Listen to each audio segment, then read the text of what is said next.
Hello students, welcome to my YouTube channel. Student फिर से मैं आप लोग सामने कक्षा 10वीं का विषय हिंदी प्री बोर्ड परीक्षा दो आपकी 2021-22 के जो आज का पेपर है आप लोग का हिंदी का, जो मैं इसका संपूर्ण सोल्यूशन लेके आ चुका हूं। वो भी पूर्णांक 80 का रहेगा, आपका समय 3 घंटा रहेगा।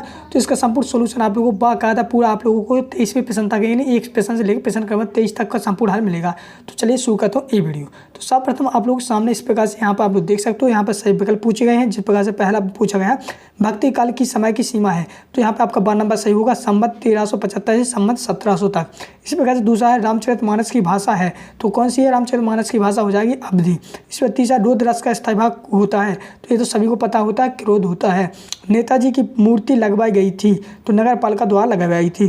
पांचवा लिखा है चिकित्सा का समाज विज्ञान होगा, तो चिकित्सालय का होगा चिकित्सा का आलय। तो इस प्रकार से आप लोग सामने 5 तक के हो जाते हैं। बढ़ते नेक्स्ट रहेगा प्रश्न क्रमांक 6वां, जिसमें लिखा है सांप निकलने पर डर का भागे भोलानाथ आकर छिपे, किसके पीछे, तो मैया की आंचल में।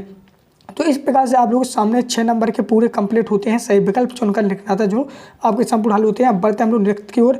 तो यहाँ पर रिक्त स्थानों की पूर्ति कीजिए, जो आप लोग यहाँ पर देख सकते हो प्रश्न क्रमांक दूसरे में, जहाँ पर लिखा रिक्त स्थानों को सही विकल्प चुनकर लिखिए। तो जैसे विदा के समय माँ को अपनी बेटी को खाली स्थान पूंजी प्रतीत होती है, तो अंतिम पूंजी प्रतीत होती है, तो ये आप लोग लिख देंगे। दूसरा है काव्य की शोभा बढ़ाने वाले धर्म कहलाते हैं, तो कौन से कहलाते हैं, अलंकार कहलाते हैं।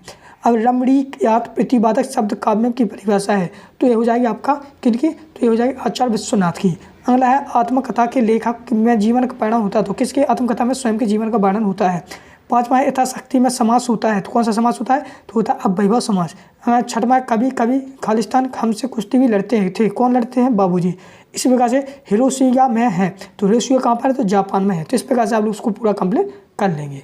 बढ़ते हम लोग नेक्स्ट है आप लोग सामने सही जोड़ी, जो आप यहाँ पर देख सकते हो। तो यहाँ पर लगा छाया मत छूना, तो ये हो जाएगी आपकी किसने लिखी थी, गिरजा कुमार माथुर ने लिखी थी, तो इसका आपका हो जाएगा यहाँ पर है। पृथ्वीराज राजसो, तो एक महाकाव्य है, ठीक। और एक कहानी है भी, तो ये मन्नू भंडार ने लिखी थी। इसका चौथा है ईश्वर करे तुम पास हो जाओ, तो यहाँ पर हो जाएगा आपका इच्छा वाचक। अगला है नोदो ग्राह्य होना, तो यहाँ पर हो जाएगा आपका बिना मेहनत के लाभ प्राप्त करना। अगला माता का आंचल, तो किसने लगा था, शिव पूजन सहाय। तो इस प्रकार से आप लोग सामने सही जुड़ियाँ भी होती हैं। बच्चों पढ़ाई में आते हैं डाउट्स सॉल्व नहीं हो पा रहे हैं, घबराओ मत, इसका सॉल्यूशन है डाउटनट ऐप। जिस भी सवाल में आपको डाउट है उसकी फोटो खींचो, क्रॉप करो, बस 5 सेकंड के अंदर अंदर आपको वीडियो सॉल्यूशन मिल जाएगा, वो भी बिल्कुल फ्री में। यानी अब आप पूछिए अपने अनलिमिटेड सवाल कहीं भी कभी भी। अब चाहे आपका सवाल क्लास 6वीं से 12वीं या IIT जी नीट का हो, या फिर CBSE यूपी बिहार राजस्थान या अन्य स्टेट बोर्ड का हो, वो भी सब्जेक्ट हो, physics chemistry math biology science, आपके सभी सवालों के जवाब मिलेंगे आपको सिर्फ डाउटनट ऐप पर। साथ ही डाउटनट पर चल रही है क्लास 9वीं से 12वीं IIT जी नीट के बच्चों के लिए ऑनलाइन क्लासेस, जिसका हिस्सा बनकर देश के सभी राज्यों से बच्चों लेकर आए राइन कॉइन्स। तो आप भी डाउटनट ऐप इंस्टॉल करो, अपने सभी डाउट भगाओ, टॉप रैंक लाओ। अब बढ़ते हैं नेक्स्ट आप लोग सामने एक वाक्य में उत्तर लिखिए। तो एक वाक्य में आंसर लिखना है, तो इसमें आपका हो जाए विश्व के सकल जन कैसे हूँ, तो आप लोग लिख देंगे यहाँ पर विश्व के सकल जन गर्मी से परेशान हो रहे हैं, ठीक। तीसरा आपका तृप्त धरा को सांकेतिक अर्थ क्या होता है, तो आप लोगों को तृप्त धरा के सांकेतिक अर्थ दुखों से पीड़ित धरती। यहाँ पर लिखा है बड़ मात्रा यति आदि में नियोजित शब्द रचना को क्या कहते हैं, तो छंद कहते हैं। चौपाई छंद में कितनी मात्राएँ होती हैं, तो प्रत्येक 4 चरणों में 16 मात्राएँ होती हैं। नेताजी की मूर्ति कितनी ऊंची थी, तो 2 फुट। उपासना करने वाला क्या कहलाता था, उपासक। और 7वां है हिंदी का पहला आंचलिक उपन्यास कौन सा माना गया है, तो मेला आंचल। तो इस प्रकार से आप लोग सामने यहाँ पर पूरा कंप्लीट होता है। अब बढ़ते हैं हम लोग नेक्स्ट रहेगा प्रश्न क्रमांक 5वां, जहाँ पे आप लोग सामने सत्य पूछे गए हैं। तो चलिए हम लोग सत्य भी देख लेते हैं। तो पहला जैसे यहाँ पर लगा राजा का धर्म किसी प्रजा को ना सताए, तो ये सत्य है। दूसरा खंड का मुक्तक काव्य का एक भेद है, तो असत्य है। कहानी उपन्यास की अपेक्षा छोटी होती है, तो सत्य है। प्राचीन भारत में स्त्रियाँ अत्यंत विदुषी होती, सत्य है। और 5वां सिद्धांत स्वस्थ है विधिवाचक शब्द वाक्य, सत्य है। तारा के स्वरनाथ ही भोलेनाथ हैं, सत्य है। तो इस प्रकार से आप लोग सामने यहाँ पर सत्य भी कंप्लीट हो जाते हैं। प्रश्न अगला है 6वां, जिसमें आप लोग देख सकते हो छायावाद की 2 विशेषताएं लिखिए। 8वां है भक्तिकाल की 2 विशेषताएं लिखिए। 7वां महाकवि कवि सूरदास और सत्य स्थान निर्धारित कीजिए। तो इन सभी के आंसर भी हम लोग आप लोग सामने यहाँ पर देखते हैं। पहले आप लोग इस प्रकार से देख लीजिए, आपका प्रश्न पत्र भी इसी प्रकार का है। हाँ, तो अगर है तो इसके सभी के आंसर मैं आप लोग सामने दिखा दूँ। तो आप लोग देख सकते हो यहाँ पर पूरा कंप्लीट है पेपर, तो आप लोग पूरा देखना। साथ ही आप लोगों के सामने एक खुशखबरी दे दूँ, अगर आप लोग ये PDF लेना चाहते हो तो आप लोग कुछ नहीं करना, बस सब्सक्राइब करके आप लोगों को कमेंट कर देना है कि सर मैं PDF लेना चाहता हूँ। तो यहाँ पर बहुत से बच्चों ने कर दिया है, आप भी कमेंट करके जरूर बताइएगा, ठीक। तो उन बच्चों को मैं उनके व्हाट्सएप नंबर पर सेंड कर दूँगा, ठीक, पूरा कंप्लीट, ठीक। अब देखिए आप लोग यहाँ से यहाँ किसके आगे के यहाँ से, तो ये आप लोग सामने क्वेश्चन नंबर 6वां है, जहाँ पर भक्ति काल की 4 विशेषता है, जहाँ पर 2 विशेषता पूछी गई, लेकिन आप लोगों को यहाँ पर ओनली 2 ही लिखना है, या 3 लिख सकते हो, ताकि 2 नंबर में है तो 3 लिख दीजिए। एक हो जाएगा आपकी ये सभी कवियों ने गुरु को परम महत्व दिया है। दूसरा, भक्ति कालीन कवियों ने ईश्वर के नाम जप तथा नाम स्मरण के बहुत महत्वपूर्ण माना है।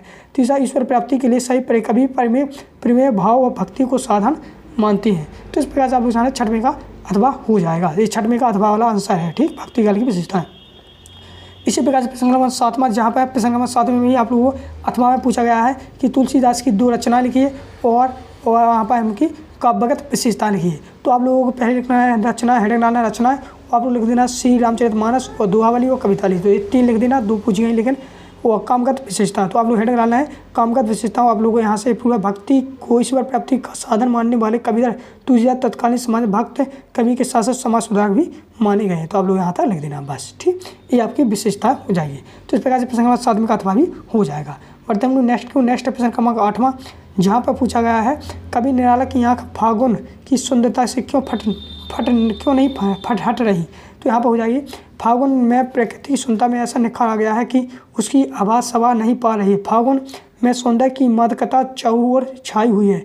उसके अनुपम सौंदर्य को देखकर कवि कहता है कि तुम इतने सुंदर हो कि तुम्हें निरंतर देखने की को जो चाहता है, तुम्हारी सुंदरता से मेरी आंखें हट नहीं पा रही हैं। तो इस प्रकार से आप लोग यहाँ से पूरा कंप्लीट यहाँ तक लिख दो। तो ये प्रश्न नंबर 8 का भी आंसर हो जाएगा। प्रश्न नंबर 9 की बात करते हैं तो प्रश्न नंबर 9 ही आप लोगों के सामने यहाँ पूछा गया था महाकाव्य। तो महाकाव्य की परिभाषा देती है उदाहरण लिखिए। ये था आपके प्रश्न नंबर 9 में लिखा है महाकाव्य की परिभाषा देते हुए उदाहरण लिखिए। तो आप लोगों के सामने महाकाव्य की परिभाषा है, जो आप लोग देख सकते हो, जिस काव्य में किसी महान व्यक्ति के जीवन की सभी महत्वपूर्ण पक्षों को संपूर्ण या आंशिक रूप से छंदों से व्यक्त किया जाता है, उसे महाकाव्य कहते हैं। और उदाहरण में लिख सकते हो आप लोग रामचरितमानस तुलसीदास जी ने लिखा था, या आप लोग लिख सकते हो पृथ्वीराज राजस्व भी हो जाएगा आपका एक महाकाव्य। तो इस प्रकार से आप लोग 2 महाकाव्य के उदाहरण भी लिख दोगे, ठीक। इस प्रकार से हम बढ़ते हैं नेक्स्ट रहेगा प्रश्न नंबर 10वें का अथवा है, जिसमें पूछा गया था प्रश्न मुक्तब काव्य की परिभाषा एवं उदाहरण यानी विशेषता भी लिख सकते हो। तो इसमें आप लोग लिख सकते हो परिभाषा वह काव्य रचना जिसमें कथा नहीं होती तो प्रत्येक छंद पूर्ण प्रबंध के प्रसंग से मुक्त होता है, मुक्तक काव्य कहलाता है। जैसे बिहारी सत्संग और कबीर की सखियाँ, तो आपके मुक्तक काव्य के उदाहरण है। तो इस प्रकार से प्रश्न नंबर 10वें का भी अथवा हो जाएगा।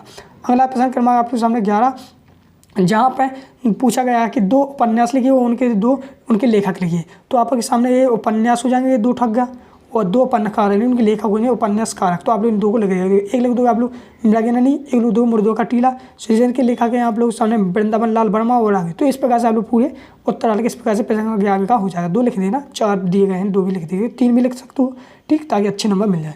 अगला प्रश्न क्रमांक 12, जिसमें आप देख सकते हो, तो 12 में आप लोगों को लिखना है क्या, साहित्य में विशेषता लिखनी है, कक्षा 12, ठीक है, सॉरी 12वीं का अथवा है, इसमें आप लोग विशेषता लिखनी है।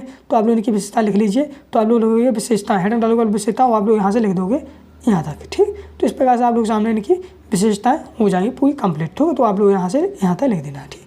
तो ये आपकी विशेषता हो जाएंगी।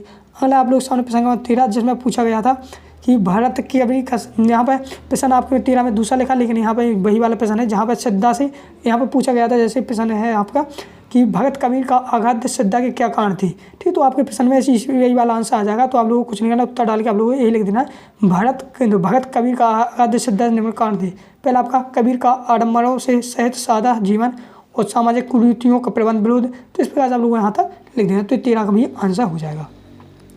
इसी प्रकार बढ़ते हम अगले, तो यहाँ 14वीं का अथवा वाला है, जिस समास किसे कहते हैं और समास के उदाहरण। तो आप लोग तो बहुत ही सहल है, 2 या 2 से अधिक शब्दों का अपने विभिन्न चिन्हों को छोड़कर आपस में मिल जाना समास कहलाता है। जैसे राजा का पुत्र राजपुत्र, राजा का भवन राजभवन। तो ये आपका समास का आंसर हो जाएगा। अगला प्रश्न नंबर 15, जो आप लोग देख सकते हो, तो 15 में पूछा गया है लेखक ज्ञान अपने आप को हिरोशिमा के विस्फोटक भुगता कब और किस तरह से महसूस किया है। तो ये 15वीं का अथवा वाला है। तो आप लोग उत्तर यहाँ से लिख के आप लोगों को यहाँ तक लिख देना है। तो इस प्रकार से आप वीडियो को अच्छी तरह से लिख भी सकते हो, ठीक। तो यहाँ पे आप लोग कमेंट करके जरूर बताइएगा कौन कौन बच्चे यहाँ तक दे रहे हैं। तो यहाँ पे कमेंट में लिखें सर मैं देख रहा हूँ, और सब्सक्राइब किन किन लोगों ने कर लिया है। जैसे यहाँ पे कर लिया है मनीषा ने कर लिया है, मनीष ने कर लिया, अमन ने कर लिया, अनुज ने कर लिया है। तो भैया आप भी देख लीजिए, आप लोग भी कर लीजिए। हाँ, जैसे आप लोगों ने भी कर लिया है, थैंक यू। वो बेल आइकन जरूर दबा देना। बेल आइकन दबाने से बेल आइकन ऑल कर देना। इससे फ़ायदा होगा जो मैं अगला वीडियो लाऊंगा, जैसे आपकी इंग्लिश का लाऊंगा, विज्ञान का लाऊंगा, तो इसका संपूर्ण सोल्यूशन भी अपने इसी चैनल पर मिल जाएगा। ठीक, तो आप लोग टेंशन नहीं, कहीं भटकने की जरूरत नहीं पड़ेगी। फिर यहाँ पे आप लोग सामने 16वां, ठीक, यहाँ पर बारह और मात्रक छंद में अंतर लिखना है। तो आप लोग इस प्रकार से बारह छंद और मात्रक छंद में अंतर लिख दोगे वीडियो को रुक कर। फिर अगला आप लोग सामने प्रश्न क्रमांक 17 जो आप लोग देख सकते हो, 17 में का अथवा वाला है लोकोक्ति और मुहावरे में अंतर। तो आप लोग पहली वाली में लिख दोगे यहाँ पर लोकोक्ति वाक्य रूप में प्रयोग हो सकती है।